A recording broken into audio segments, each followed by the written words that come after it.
ఏమా నువ్వు పడుకోకుండా ఇంకేం చేస్తున్నావు? మా కాలేజ్లో ఇంటర్ స్టూడెంట్స్ అందరికీ డ్రాయింగ్ కాంపిటీషన్ కండక్ట్ చేశారు నాన్న. అందులో నాకు ఇచ్చిన టాపిక్ మీద నాకు ఎలా గీయాలో అర్థం కావడం లేదు.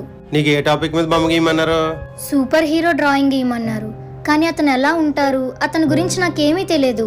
ఏం లేదమ్మా, సూపర్ హీరో అంటే తన కోసం కాకుండా తన వాళ్ళ కోసం ఏదైనా చేసేవాడు. తను ఎన్ని కష్టాల్లో ఉన్నా తన వాళ్ళందరూ సుఖంగా ఉండాలనుకునేవాడే సూపర్ హీరో.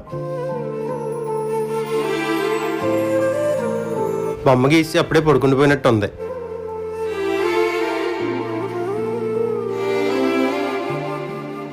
నా సూర్యుడివి, నా చంద్రుడివి, నా దేవుడివి నువ్వే.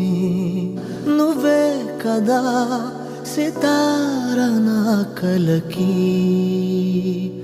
నాన్న నువ్వు నా ప్రాణం అని సరి